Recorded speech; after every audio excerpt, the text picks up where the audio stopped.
Thank you so much miss. ഒരുപാട് അനുഭവങ്ങളിലൂടെ കടന്നുപോയ ഒരാളാണ്. നമുക്കിനി അടുത്തതേ നമ്മുടെ ഒരു പാട്ടുകാരി 16 വർഷമായിട്ട് പാട്ട് പഠിച്ചുകൊണ്ടിരിക്കുന്ന, ഇപ്പോൾ മഹാരാജാസിലെ സെക്കൻഡ് ഇയർ പൊളിറ്റിക്സ് പഠിച്ചുകൊണ്ടിരിക്കുന്ന വിഷ്ണുപ്രിയ. വിഷ്ണുപ്രിയ എന്ന് പറഞ്ഞാൽ അസാധ്യ സിംഗറാണെന്ന് പറഞ്ഞു തരേണ്ട കാര്യമില്ല. അതിപ്പോൾ നിങ്ങൾ കേൾക്കാൻ പോവാണ്, ഇതുവരെ കേട്ടിട്ടില്ലെങ്കിൽ റെയർ ആയിരിക്കും. ദാസേട്ടന് സാക്ഷാൽ ഗാനഗന്ധർവന്റെ അടുത്ത് നിന്ന് പോലും നേരിട്ട് അപ്രിസിയേഷൻ കിട്ടിയിട്ടുള്ള ആളാണ്. അതൊക്കെ ഭയങ്കര സംഭവമാണല്ലേ. അപ്പൊ നല്ലൊരു കൈയ്യടി നമുക്ക് വിഷ്ണുപ്രിയക്ക് കൊടുത്തുകൊണ്ട് തന്നെ വിഷ്ണുപ്രിയയുടെ ഒരു പാട്ട് കേൾക്കണം, വിശേഷം കേൾക്കണം. വിഷ്ണുപ്രിയ,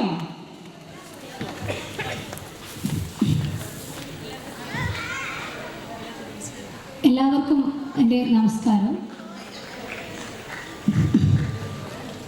അപ്പോൾ എൻ്റെ മെയിനായിട്ടുള്ള മേഖല എന്ന് പറയുന്നത് കർണാട്ടിക് മ്യൂസിക്കാണ്. അപ്പോൾ അതിൽ എനിക്ക് 8ാം ക്ലാസ്സിൽ പഠിക്കുമ്പോൾ സംസ്ഥാന തലത്തിൽ 1ാം സ്ഥാനം ലഭിച്ചിട്ടുണ്ട്. പിന്നെ യൂണിവേഴ്സിറ്റിയിൽ കഥകളി സംഗീതത്തിലും ശാസ്ത്രീയ സംഗീതത്തിലും 1ാം സ്ഥാനം ലഭിച്ചിട്ടുണ്ട്.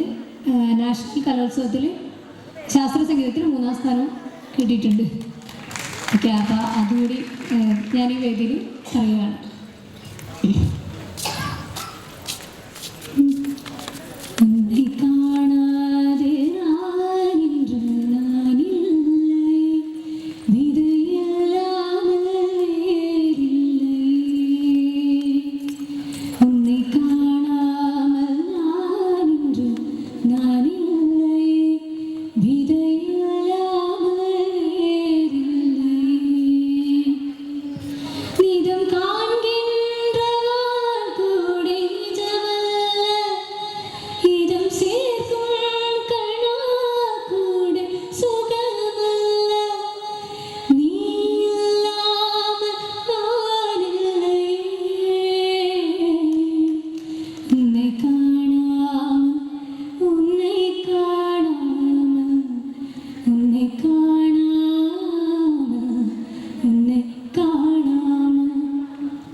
നിർത്തണ്ടായിരുന്നു എന്ന് തോന്നിയില്ലേ അല്ലേ?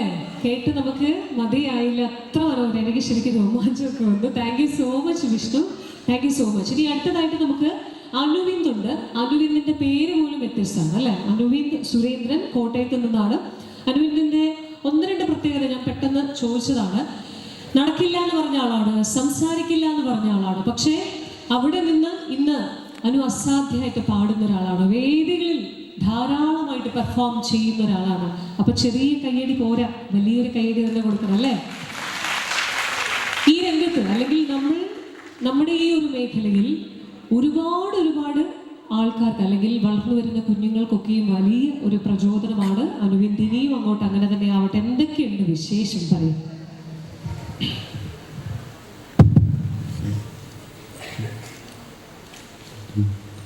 Good evening to all. Okay, good evening. വിശേഷം പ്രത്യേകിച്ച് വിശേഷമൊന്നുമില്ല. ഓക്കെ, പറയാം. പാട്ടിൻ്റെ വിശേഷം ഞാൻ ആദ്യം മുതൽ പറയാം. അതായത് ഓക്കെ, ചുരുക്കി പറയാം. ഒത്തിരി ലോങ് ആയിട്ട് പോകുന്നില്ല. ലോങ് ആയിട്ട് പോയാൽ എല്ലാവരും മടിക്കുകയല്ലേ? ഓക്കെ, അതായത് ഞാൻ 2ാം ക്ലാസ്സിൽ പഠിക്കുമ്പോൾ ഞങ്ങളുടെ ജില്ലയായ കോട്ടയം ജില്ലയിലെ കടുത്തുരുത്തി എന്ന പ്രദേശത്തുള്ള രാഗാദ്രി സ്കൂൾ ഓഫ് മ്യൂസിക്കിലാണ് ആദ്യമായി ഞാൻ സംഗീതം പഠിച്ചത്. ആ സംഗീത ഗുരുവിൻ്റെ പേരാണ് ഡീഷ രാഗാദ്രി, ഡീഷ ടീച്ചർ. ടീച്ചറുടെ ശിക്ഷണത്തിൽ ആദ്യം ഞാൻ സംഗീതം അഭ്യസിച്ചു. തുടർന്ന് ഇപ്പോൾ വൈക്കം ജോൺ പുട്ടാസാന്റെ ശിക്ഷണത്തിൽ സംഗീതം അഭ്യസിച്ചുകൊണ്ടിരിക്കുന്നു. പാടാം.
സായാഹ്ന സാനുവിൽ വിലോലമേഘമായി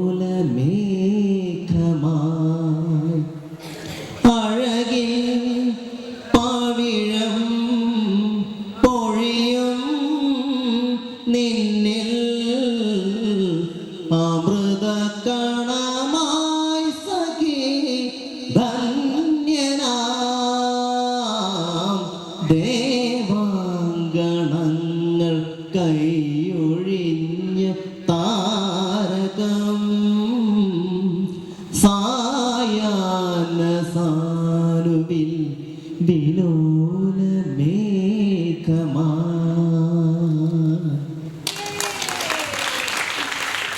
ഒരു ദിവസം എത്ര സമയം പ്രാക്ടീസ് ചെയ്യും? അതായത് ഞാൻ ഫോണിൽ അലാറം വെക്കും. 4 മണിക്ക് അലാറം വെക്കും. 4 മണി തൊട്ട് 5 മണി വരെയാണ് പ്രാക്ടീസ് വീട്ടിൽ എല്ലാ ദിവസവും. ഞാൻ വീട്ടിൽ അമ്മയെ വിളിച്ച് ചോദിക്കും. ചോദിച്ചാൽ വേണം, ഒരു കുഴപ്പമില്ല. അല്ല, ഈ സാധാരണ പറയാറുണ്ടല്ലോ, ഈ കുളത്തിൽ ഇങ്ങനെ തലയോളം വെള്ളത്തിൽ കിടന്ന് സാധകം ചെയ്യുന്നതാണെന്നല്ലേ, അതൊക്കെ ട്രൈ ചെയ്തിട്ടുണ്ടോ? അങ്ങനെ ഞാൻ ചെയ്യാറില്ല. ഞാൻ സോഫയിൽ ഇരുന്നോണ്ടാ സാധനം ചെയ്തു. അതെ, സോഫയിലേ താഴെ ഇരിക്കാൻ എനിക്ക് ബുദ്ധിമുട്ടുണ്ട്. അതെ, നല്ല അസാധ്യമായിട്ടായിരുന്നല്ലേ, ചെറിയ രീതിയിലുള്ളതായിരുന്നു. അപ്പൊ നല്ല കൈഡി കൊടുക്കണ്ടേ? ഉള്ളവര് മതി, നന്നായിട്ട് കൈഡി കൊടുത്തേ. കണ്ടോ, ശബ്ദം കണ്ടോ? ഇത് കംപ്ലീറ്റ് അനുബന്ധനുള്ളതാണ്. ഏതായാലും മൈക്ക് പിടിച്ച് കുറച്ച് നേരമായിട്ട് ഞാൻ അവിടെ ഹോൾഡ് ചെയ്തിട്ടുണ്ടായിരുന്നു. കൂട്ടത്തിൽ ചെറുതായതുകൊണ്ടാണ് ഞാൻ അങ്ങനെ കുറച്ച് നേരം ഇരിക്കട്ടെ എന്ന് വിചാരിച്ചത്. ഇന്നലെ ടീച്ചറിനായാലും ശരി, നമ്മുടെ ഡോക്ടർ കൃഷ്ണ ഗോപിനാഥ് അവർക്കായാലും നിർഷാദ് നിധിക്കായാലും ഇന്ന് നമ്മുടെ സംസ്ഥാന സർക്കാരിൻ്റെ വകയായിട്ടുള്ള ഒരു പുരസ്കാരം ഇതേ വേദിയിൽ വെച്ച് ലഭിച്ചു എന്നറിഞ്ഞതിൽ ഒരുപാട് അഭിമാനം. അതിനൊരു സ്പെഷ്യൽ കൈഡി കൂടി കൊടുത്താലോ? ചെറിയ കൈഡി പോലെ ഹൃദയം കൊണ്ട് തന്നെ വലിയൊരു കൈഡി നമ്മൾ കൊടുക്കുന്നു. ഇത് വലിയൊരു അംഗീകാരമാണ്. നേരത്തെ ടീച്ചർ പറഞ്ഞതുപോലെ ഒരുപാട് കുട്ടികൾ പ്രചോദനമായി അനുഭവങ്ങളിലൂടെ കടന്നുപോയൊക്കെയാണ് ഈ ഒരു പുരസ്കാരത്തിൽ എത്തി നിൽക്കുന്നത്. അവർ ചെയ്യുന്ന അല്ലെങ്കിൽ എത്തി നിൽക്കുന്ന മേഖലയും ചെറുതല്ല, മ്യൂസിക് തെറാപ്പിയാണ്. അതേ വിഭാഗത്തിലാണ് നിഷാദുമുള്ളത് എന്നുള്ളതാണ് മറ്റൊരു വലിയ സന്തോഷം. നിഷാദിന്റെ ജീവിതത്തിൽ മറക്കാനാവാത്ത ആ പേര് ഞാൻ ആദ്യം ചോദിക്കാൻ വിചാരിച്ചു. നിഷാദ് നിനി എന്നാണ് പേര്, NI. അപ്പൊ ഞാൻ ചോദിച്ചു, എന്താ നിനി? അമ്മയുടെ പേരാണ്. അമ്മയുടെ പേരാണ്. അമ്മയ്ക്ക് ഒരു സ്പെഷ്യൽ കഴിവ് കേട്ടോ, വീട്ടിൽ ചെന്ന് പറഞ്ഞേക്കണം. അമ്മയുടെ പേര് കൂടെ കൊണ്ട് നടക്കുന്നത് എന്ന് പറയുന്നതിൽ പല അഭിമാനം വേറില്ല അല്ലേ? അതൊരു പ്രത്യേക സുഖമാണ്. ആ ഒരു സുഖം അങ്ങനെ തന്നെ ആവട്ടെ. അപ്പൊ നിഷാദ് പറയും, ഒരിക്കലും ഈ ഒരു ഫീൽഡിൽ വന്നതിന് ശേഷം മറക്കാനാവാത്തൊരു അനുഭവം ഉണ്ടായിട്ടുണ്ടോ? മ്യൂസിക് തെറാപ്പി ചെയ്യുന്ന സമയത്ത് അല്ലെങ്കിൽ മ്യൂസിക് തെറാപ്പി പഠിച്ചതിന് ശേഷം നിങ്ങൾ ഈ ഒരു ഫീൽഡിലേക്ക് വന്നതിന് ശേഷം ഏതെങ്കിലും ഒരു വ്യക്തിയിൽ നിന്ന് ഭയങ്കര ഒരു മിറാക്കിൾ പോലെയോ അങ്ങനെ എന്തെങ്കിലും അനുഭവം ഉണ്ടായിട്ടുണ്ടോ? തീർച്ചയായിട്ടും ഒരുപാട് കുട്ടികളെ ട്രെയിൻ ചെയ്തിട്ടുണ്ട്. ഞാൻ ആക്ച്വലി ഈ മേഖലയിലേക്ക് വരുന്ന ഒന്നും പഠിക്കാതെ വന്നിട്ടുള്ള ആളാണ്. നമ്മൾ ഈ കോവിഡിന്റെ സമയത്ത് വീട്ടിൽ ജോലിയും വേലയും ഇല്ലാതിരിക്കുന്ന സമയത്താണ് കാസർഗോഡ് പോയിട്ട് ഒരു സ്ഥാപനത്തിൽ അങ്ങനെ അവിടുന്ന് ആണ് മുന്നോട്ട് വരുന്നത്. ഞാൻ ആകെ കൂടി പഠിച്ചിരുന്നത് അതുവരെ മ്യൂസിക് പ്രൊഡക്ഷൻ. എൻ്റെ ഏറ്റവും വലിയ ആഗ്രഹം ഫിലിം മേഖലയിൽ വർക്ക് ചെയ്യണം, ഒരുപാട് സിനിമകൾ ചെയ്യണം. അപ്പോൾ സ്റ്റുഡിയോ പ്രൊഡക്ഷൻ പഠിച്ചിട്ടുണ്ട്, അതുപോലെ കീബോർഡ് അറിയാം. അപ്പോൾ ഇത്തരം കാര്യങ്ങളൊക്കെ വെച്ചിട്ട് ഞാൻ ആ സ്ഥാപനത്തിൽ എനിക്കന്ന് സെറിബ്രൽ പാൾസി ഒന്നും പറയാനൊന്നും അറിയുന്നില്ല. അപ്പോൾ അങ്ങനെ 3-4 എന്താ പറയുക കൈക്കാൽ ചലനശേഷിയില്ലാത്ത കുട്ടികളെ വെച്ചിട്ട് ഒരു പാട്ട് ചെയ്തത് വെറുതെ ഫേസ്ബുക്കിലിട്ടു. അത് ഭയങ്കര സംഭവമായി. അത് ഒരു 5 ലക്ഷം വ്യൂവേഴ്സ് ഒക്കെ വന്നു. അപ്പോൾ അതിനുശേഷം പിറ്റേ ദിവസം ഒരു പാരൻസ് വന്നിട്ട് പറയുന്ന കമൻസും അവരിൽ ഇത് എത്രത്തോളം അതിൻ്റെ ഒരു തീവ്രത, ഇതിനെന്തൊക്കെയോ ഒരു മാറ്റങ്ങൾ കുട്ടികൾക്ക് വന്നിട്ടുണ്ട്. അതുപോലെ കുട്ടികൾ പ്രാക്ടീസ് ചെയ്യുന്ന കാര്യത്തിലാണെങ്കിലും അങ്ങനെ ഭയങ്കരമായിട്ട് ഒരു അഭിപ്രായം കിട്ടിയപ്പോൾ പിന്നെ ഇത് തുടരുകയാണ് ഞാൻ ചെയ്തത്.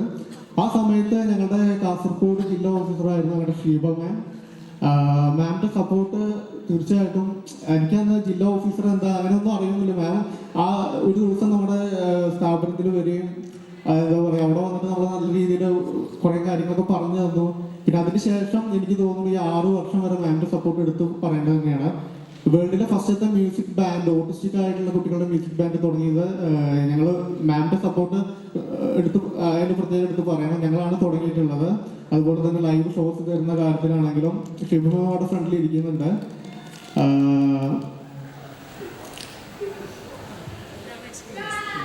ഒരുപാട് സന്തോഷം. ഒരു പാട്ട് രണ്ടുപേര് ലാസ്റ്റ് പാടാം. കലാശക്കൊട്ടിനാണ് നിഷാദ് റെഡി ആയിട്ടിരിക്കുന്നത്. ഇപ്പൊ ഇവിടെ 2 പാട്ടുകാർ കൂടി ഉണ്ട്, അവരുടെ പാട്ട് കേൾക്കണ്ടേ? ഇതൊക്കെ ആരാന്ന് ചോദിച്ചാല് ലിയ എം ജോർജ്, ആലപ്പുഴക്കാരിയാണ്. ഇവിടെ വർക്ക് ചെയ്യുന്നുണ്ടെന്ന് പറഞ്ഞു അച്ഛൻ വന്നിട്ട്. ആണോ?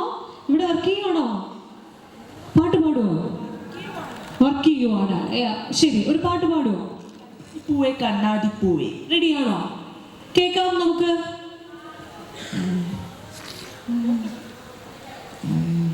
ഞാൻ നേരത്തെ പറഞ്ഞിരുന്നെങ്കിൽ ഇതെല്ലാം എടുത്തു വെച്ചേനെ. ഞാൻ പെട്ടെന്ന് കയറി തിരിഞ്ഞിട്ട് പാടാൻ പറഞ്ഞാൽ ആ കൊച്ചു ഇങ്ങനെ പാടുക. അപ്പൊ നമുക്ക് ലിയക്ക് ഒരു കയ്യടി കൊടുത്തേ. അപ്പൊ ലിയ അത് എടുത്തു വെക്കും. റെഡിയാണോ? റെഡി? ഇത്ര നേരം ഇങ്ങനെ ആസ്വദിച്ചിരിക്കുകയായിരുന്നു. എന്നോട് ചോദ്യം ചോദിക്കില്ല എന്ന് വിചാരിച്ചിരുന്നതാണ് കേട്ടോ. ഓക്കെ, നിങ്ങൾക്ക് എന്തെങ്കിലുമൊക്കെ പാട്ടുമായി ബന്ധപ്പെട്ട ക്വസ്റ്റ്യൻസ് ഇവരോട് ചോദിക്കാനുണ്ടെങ്കിൽ ചോദിക്കാം കേട്ടോ. ഞാൻ അതിനുള്ളൊരു അവസരം കൂടി തരാം. ഇവരുടെ പാട്ട് നമുക്ക് കേൾക്കാം. റെഡിയാണോ?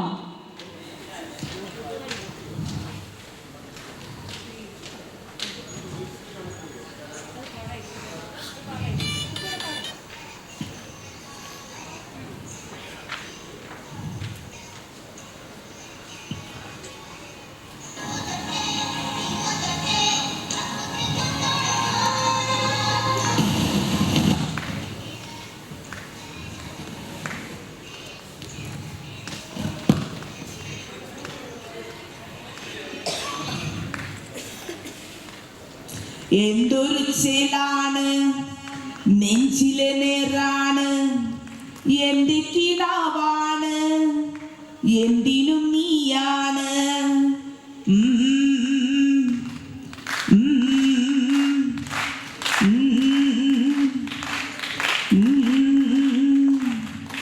കൺമണിപ്പൂവി കണ്ണാടി പൂവി കണിപ്പൂവി മുട്ടനി താകി പൂത്തു നിന്നാട്ടി, പുച്ചിരി കാട്ടി പാറുമ്പൂ കാട്ടി കുറുനാട്ടി, ചക്കരമാവിൽ ചാഞ്ഞിറുനാട്ടി, കിളിപ്പൂമകളെ നീയളിയും പൂന്തണലാണ്, ഇലക്കുമ്പിളിലായി പെയ്തു തരും തീക്കുടമാണ്, അളിവോട് തൊടും സാന്ത്വനമാണ്. ഇതിലെ വാ ഇതിലെ വാ കനവിലെ ചിറകുമായി പകലിലെ വഴികളിൽ വെയിലുപോൽ അലയുവാൻ, കൺമണിപ്പൂവി കണ്ണാടിപ്പൂവി കണിപ്പൂവി മുട്ടനിതാകി പൂത്തു നിന്നാട്ടി.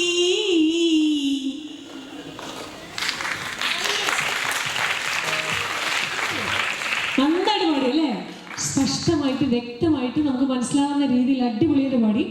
വേറെ ഏതൊക്കെ പാട്ട് റെഡിയാക്കി വെച്ചിട്ടുണ്ട്? കുറെ പാട്ട് റെഡിയാക്കി വെച്ചിട്ടുണ്ടോ? കൺമണിപ്പൂവെ പാട്ട് അതാണ് നമ്മളിപ്പോൾ പാടിയത്. ഇനി ഏത് പാട്ടുണ്ട് അറിയാം? റെഡിയാക്കി വെക്കണം. ഞാനൊന്ന് റൗണ്ട് ഇരുന്നിട്ട് വരാം കേട്ടോ. അവിടെ ഇരുന്നോ, കുഴപ്പമില്ലേ? അച്ഛനെ നോക്കണ്ട, തനിയെ നമുക്ക് പാടാം. ഇനി അടുത്തതായിട്ട് ഫാത്തിമ അൻസിയാണ് നമ്മുടെ കൂടെ ഉള്ളത്. ആ, വീണ്ടും തെറ്റിച്ചെന്ന പേര് അല്ലേ? നമുക്ക് ഫാത്തിമ, അത് മതി. ആ, ശരി. ഫാത്തിമ മലപ്പുറംകാരിയാണ് അല്ലേ?